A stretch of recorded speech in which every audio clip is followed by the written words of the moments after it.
გამარჯობა, მე ვარ ნანა მიქაშავიძე, ბიზნეს კონსულტანტი.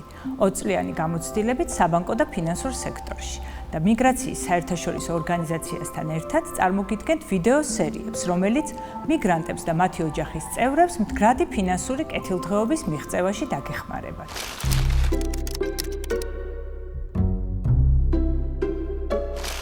წინა ორ ვიდეოში ვისაუბრეთ იმ მითებზე, რომლებიც შეიძლება ხელს უშლიდეს ფინანსურ წარმატებას და დავწმუნდით, რომ სიცხადე, რისთვისაც გვინდა ფული, გვაძლევს სწორ მიმართულებას. ახლა კი დროა ვისაუბროთ თვითონ ფულზე, როგორ მუშაობს, როგორ იზრდება და როგორ შევქმნათ ისეთი სისტემა, სადაც ფული შენთვის მუშაობს და არა შენ ფულისთვის. ამ ვიდეოში შევხედავთ, რა უნდა ვიცოდეთ ფულზე, რომ სწორი ფინანსური სტრატეგია შევიმუშაოთ, როგორ გროვდება სიმდიდრე, რატომ არ არის იგივე 100 ლარი დღეს და 100 ლარი ხვალ. როგორ მოვიპოვოთ სიცხადე, სად მიდის ფული და რატომ არის აღრიცხვა მნიშვნელოვანი.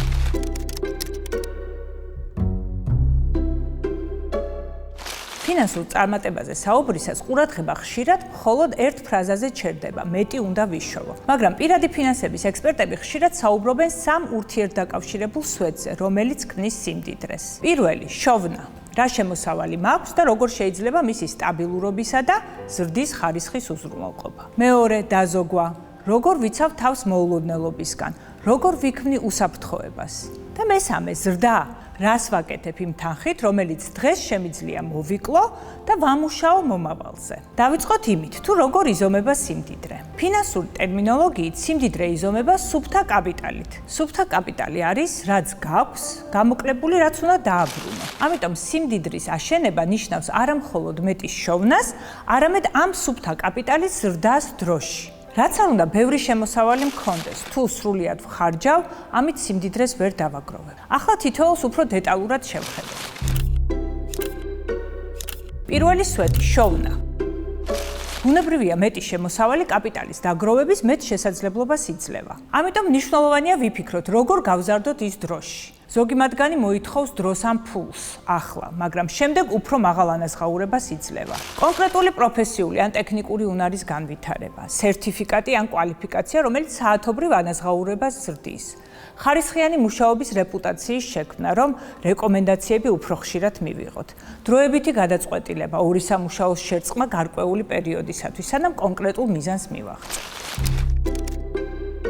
მეორე სვეტი, დაზოგვა. უზრუნველყოფს უსაფრთხოებას. დანაზოგი პირველ რიგში მოულოდნელობებისთვისაა. ჯანმრთელობის პრობლემები, დროებითი უმუშევრობა, ტექნიკის ან მანქანის, ქონების გაფუჭება. 3-6 თვის საბაზისო ხარჯების შესაბამისი ბალიშის თუნდაც ნელ-ნელა შექმნა ამცირებს იმის რისკს, რომ პირველივე კრიზისზე იძულებული ვიყოთ უარეს სამუშაო პირობებზე დავთანხმდეთ, ან სწრაფად ძვირისესხი ავიღოთ, ან ქონება იაფად გავყიდოთ.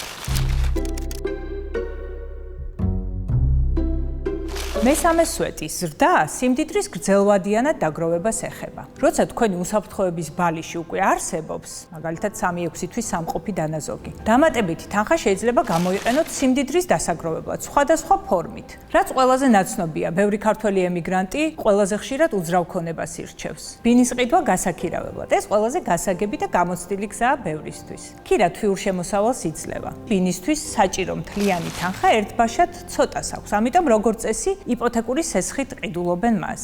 ეს ნიშნავს, რომ თქვენ იხდით თვიურად იპოთეკას, ძირს და პროცენტს, ამავდროულად იღებთ ქირას მოიჯარისგან. აქ მთავარია სწორი გაანგარიშება. თუ ქირის თანხა მეტია ვიდრე თვიური იპოთეკის გადასახდელი, მაშინ ბინა ნელ-ნელა თავისთავად იხდის საკუთარ თავს და შენც ნაბიჯ-ნაბიჯ ქმნის სიმდიდრეს. მაგრამ თუ ქირა ნაკლებია ვიდრე იპოთეკა, ან თუ ბინა გაუქირავებელი რჩება რამოდენიმე თვე, მაშინ სხვა საშუალებებით უნდა დაფარო ეს სხვაობა. ამიტომ სანამ ასეთ ნაბიჯს გადადგამთ, სასარგებლოა გაიანგარიშოთ, რა იქნება თვიური იპოთეკის გადასახადი, რამდენად შეიძლება გაქირავდეს ბინა და რამდენს მოითხოვს მოვლა და შეკეთება. რა მოხდება თუ 2-3 თვე გაუქირავებელი იქნება. ეს არ ნიშნავს, რომ ეს გზა ცუდია. პირიქით, ბევრმა ამით შექმნა კაპიტალი, მაგრამ ნიშნავს, რომ უნდა იყოს გააზრებული გადაწყვეტილება და არა იმპულსი.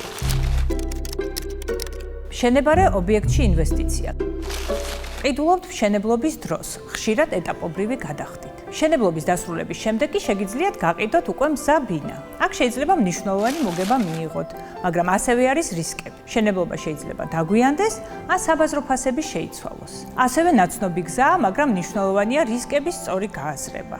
სხვა შესაძლებლობები, რომლებიც ნაკლებ საწყის კაპიტალს და ნაკლებ ვალდებულებას საჭიროებენ. მაგალითად, გრძელვადიანი, ზრდადი ან ვადიანი დეპოზიტები, როცა 2-3 წლით დებთ ბანკში, როგორც წესი, უფრო მაღალ პროცენტს იხდიან. უსაფრთხოა, მაგრამ ნელა იზრდება. ასევე საინვესტიციო ფონდები. ეს ისეთი პროდუქტია, სადაც შენი ფული ერთიანდება სხვების ფულთან და პროფესიონალებს ანდობთ ამ დიდი ჯამური თანხის სხვადასხვა ფონდში განაწილებას. მთავარი სიახლე ის არის, რომ დღეს ზოგიერთ ქართულ ბანკში ძალიან მცირე თანხითაც კი $1 შეგიძლიათ ინვესტირების დაწყება მობილური აპლიკაციით. ასევე ზოგი ოჯახი ინახავს სიმდიდრეს ოქროს საიუველირო ნივთებში. ეს ტრადიციული გზაა, მაგრამ ოქროს ფასიც იცვლება და კარგ ფასად გაყიდვაც სირთულეებთან არის დაკავშირებული. ამიტომ შეიძლება იყოს ნაწილი, მაგრამ არა ერთადერთი დაგროვების ფორმა. ეს ვარიანტები შეიძლება მოსახერხებელი იყოს მათთვის, ვისაც ჯერ არ აქვს საკმარისი დანაზოგი ბინის თანადაფინანსების თანხისთვის, არ სურს ან არ შეუძლია იპოთეკური ვალდებულების აღება. სურს ინვესტირების უფრო მცირე თანხებით დაწყება და გამოცდილების დაგროვება. მთავარი ის არის, რომ არ არსებობს ერთი სწორი გზა. ეს ყველაფერი ფინანსური სტრატეგიებია და უფრო ხშირად მათ კომბინაციებს იყენებენ. რა თქმა უნდა, კიდევ ბევრი შესაძლებლობა არსებობს ინვესტირებისთვის, სხვადასხვა რისკის მატარებელი. მათ შორის მცირე ბიზნესში მონაწილეობა, კრიპტოვალუტა და სხვა. ეს ინსტრუმენტები შეიძლება შეიცავდეს როგორც მაღალი მოგების, ასევე დიდი დანაკარგის რისკს. ამიტომ საჭიროებენ განსაკუთრებულ სიფრთხილეს და ცოდნას.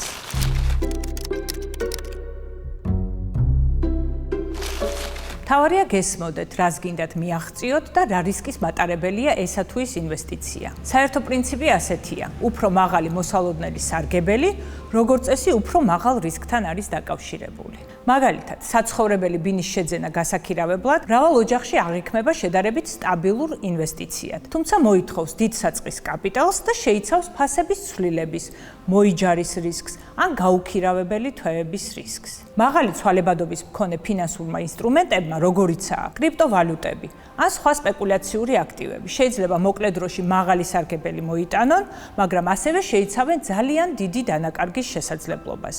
უსაფრთხო ჩარჩო, რომელსაც პრაქტიკაში ხშირად იყენებენ, არის არ ჩადო ინვესტიციაში ისეთი თანხა, რომლის დაკარგვასაც ვერ აიტან.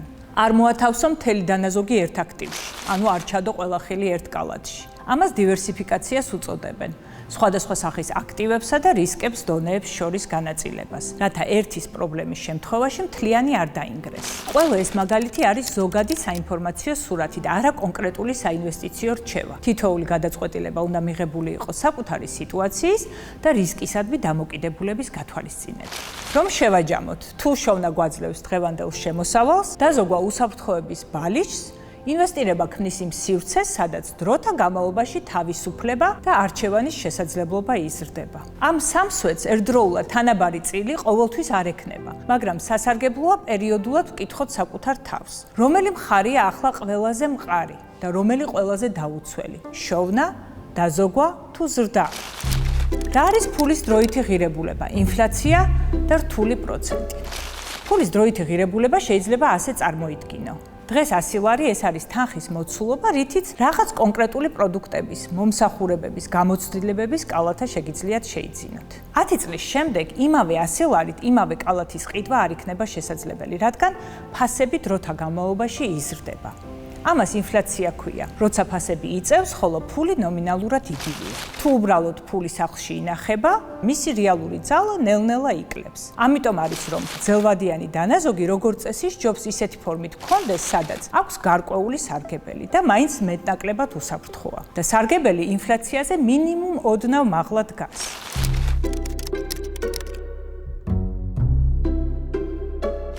მოდით წარმოიდგინეთ, რომ 20 წლის განმავლობაში ყოველ თვე $100 გვერდზე დებდით და ამ თანხას საშუალოდ 10%-იანი წლიური სარგებელი ჰქონდა. რთული პროცენტი გულისხმობს, რომ სარგებელი არ გამოგაქვთ და ტოვებთ დეპოზიტზე. უბრალო არითმეტიკა გეტყოდათ, რომ მხოლოდ შენგან შეტანილი თანხა შეადგენს 24,000 ლარს. ხო, ანუ 100 გამრავლებული 12-ზე გამრავლებული 20-ზე. მაგრამ თუ ამ პერიოდში 10%-იანი სარგებელი რეალურად შენ არ ჩუნდა, რთული პროცენტის ეფექტის გამო ჯამური რაოდენობა ამ 20 წლის ბოლოს შეიძლება იყოს დაახლოებით 76,000-77,000 ლარის ფარგლებში. ეს იქნება ნომინალში. ინფლაციას თუ გავითვალისწინებთ, ეს თანხა რეალურად დღევანდელი ფულის ღირებულებით 50,000 ლარამდე გამოვა. ამ მაგალითში მთავარი არაა ზუსტი რიცხვი, არამედ პრინციპი, მცირე სტაბილური შენატანები, როცა დროისა და პროცენტის ძალა ერთიანდება, წარმოქმნის ბევრად უფრო დიდ შედეგს, ვიდრე უბრალოდ როცა მექნება მაშინ გადავდეთ. მოდით გავარკვიოთ, სად მიდის ფული ყოველდღე.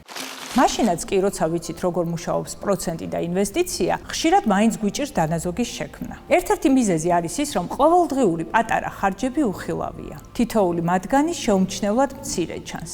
ამიტომ პირველი ნაბიჯი ხშირად უბრალოდ ხილვადობის შექმნაა. ძალიან სასარგებლოა ყველა ხარჯის 1 ან 2 კვირის განმავლობაში ჩაწერა. ბლოკნოტში, ტელეფონში ან აპლიკაციაში. არა იმისთვის, რომ თავი გავაკრიტიკოთ, არამედ იმისთვის, რომ რეალური სურათი დავინახოთ. ბევრი ადამიანი აღწერს, რომ მანამდე ბუნდოვანი განცდა ფული სადღაც მიდის, იცვლება ბევრად უფრო კონკრეტული სურათით და შემდეგ უკვე რთულია ამის ვერ დანახვა. ხარჯვის აღრიცხვა ზრდის კონტროლის შეგრძნებას და ამცირებს ფინანსურ სტრესს. ამ პროცესში მნიშვნელოვანია, რომ ჩაწერა იყოს დაკვირვება და არა თვითდასჯა.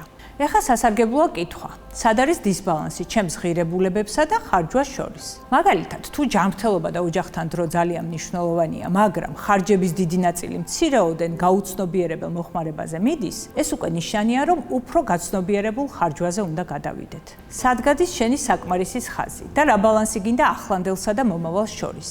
ძალიან მარტივი, მაგრამ ერთ-ერთი ყველაზე ღირებული კითხვა შეიძლება იყოს. რა უნდა მქონდეს, რომ ვთქვა, ჩემი ცხოვრება საკმარისად კარგია და ამავდროულად რა მინიმუმი მინდა, რომ პენსიაზეც ღირსეულად ვიცხოვრო. ამას რიცხვითი აბსოლუტური პასუხი ხშირად არ აქვს, მაგრამ როცა ამაზე ფიქრს იწყებ, ნელ-ნელა სიცხადე შემოდის. რამდენი დრო მინდა მქონდეს დღევანდელ ცხოვრებაში ოჯახის, მეგობრების, საკუთარი თავისთვის.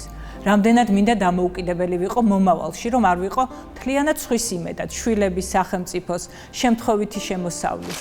პირადი ფინანსების ექსპერტები მარტივად ოქროს წესს გვთავაზობენ. 50-30-20. დაახლოებით 50% აუცილებელ საჭიროებებზე, 30% სურვილებზე, 20% მომავალზე, დანაზოგზე და ინვესტიციაზე. ეს არ არის კანონი, რომელიც ყველასთვის სწორია. ეს არის პრიზმა, რომლის მეშვეობითაც შეიძლება საკუთარ სიტუაციას გადავხედოთ და შევიტანოთ ცვლილებები. თუ დღეს 0% ვხარჯავ მომავალზე, რა პატარა ნაბიჯით შეიძლება დავიწყო? 5%, იქნება 10%. თუ უკვე საკმაოდ ბევრს გადავდებ მომავალში, ხომ არ ვზღუდავ დღევანდელი ცხოვრების ხარისხს მეტისმეტად. ამ ყველაფრის ბოლოს მოდით ვალსაც შევეხოთ. ცეცხლის აღება ერთ დღეშია შესაძლებელი, გადახდას კი ხშირად წლები და დეკადები სჭირდება. ამიტომ როცა ვფიქრობთ ცეცხლზე, შეგვიძლია ასე წარმოვიდგინოთ. დღევანდელი მე სთხოვს მომავალ მეს, მას ესხერა ფული, რომ რაღაც ახლა გავაკეთო. შენ მერე ამას ალბათ წლები, პროცენტებით გადაიხდი. და პასუხისთვის მნიშვნელოვანია გააზრება. რა არის ის, რისთვისაც ნამდვილად ღირს, რომ მომავალმა მემ იმუშაოს? განათლება? საცხოვრებელი იმისთვის, რომ უსაფრთხო და კომფორტულად ვიცხოვრო? თუ უბრალოდ რაღაც ნივთი, რომელიც 2-3 თვეში მნიშვნელობას საერთოდ დაკარგავს. შესაძლოა სწორედ ამ კითხვებზე დაფიქრება გახდეს ბიძგი იმისთვის, რომ ცეცხლი აღარ იყოს ავტომატური, ავიღებ და მერე ვნახოთ გადაწყვეტილება. აქ სწორი და არასწორი გადაწყვეტილება თავისთავად არ არსებობს. სწორია ან არასწორია იმასთან მიმართებაში, ეხმარება თუ არა ეს ჩვენი მიზნების მიღწევას და ჩვენი ღირებულებებით ცხოვრებას. სიცხადე იმაზე თუ რა გინდა და რის ფასად ქმნის ნიადაგს იმისთვის, რომ არც ვალი იყოს ავტომატური და არც მისი თავიდან არიდება გაუგებარი. რომ შევაჯამოთ ამ ვიდეოში 3 მთავარი თემა გამოიკვეთა. როგორ ეყნობა ფინანსური კეთილდღეობა ერთდროულად შოვნას, დაზოგვას და გრძელვადიან ზრდას. მეორე, როგორ მოქმედებს დრო და პროცენტი იმაზე, რომ პატარა სტაბილური ნაბიჯებით დიდ ცვლილებას ქმნის. და მესამე, როგორ გვეხმარება ხარჯების ხილვადობა და გააზრებული ხარჯვა იმაში, რომ ფული იყოს ხიდი დღევანდელ და მომავალ შენს შორის. თუ ამ ეტაპზე ერთ პატარა პრაქტიკული ნაბიჯის არჩევაა საჭირო, შეიძლება ეს იყოს 1 კვირის განმავლობაში ყოველი ხარჯის ჩაწერა. თვითკრიტიკის გარეშე. და ერთი ისეთი ხარჯის მოძებნა, რომელიც უკვე აღარ გახარებს ისე, როგორც ადრე და რომლის მცირე ნაწილმაც კი შეიძლება გადაინაცვლოს დანაზოგების ნაწილში. თუ ამ ეტაპზე ერთადერთი რაც ამ ვიდეოდან მიიღე არის ერთი კითხვა, რა პატარა ნაბიჯს გადავდგამ დღეს ჩემი მომავალი თავის სასარგებლოდ, ესეც უკვე ძალიან დიდი საქმეა. ახლა უკვე გვესმის, როგორ მუშაობს ფული და როგორ იზრდება სიმდიდრე. მაგრამ როგორც დასაწყისში ვახსენეთ, ხშირად ცოდნა საკმარისი არ არის. შემდეგ ვიდეოში სწორედ ამას შევეხებით, როგორ მუშაობს ჩვენი ტვინი, როგორ იღებს გადაწყვეტილებებს და როგორ გამოვიყენოთ ეს ცოდნა ჯანსაღი ჩვევების შესაქმნელად, რომლებიც არა ნებისყოფას, არამედ სწორ სისტემებს ეყრდნობა.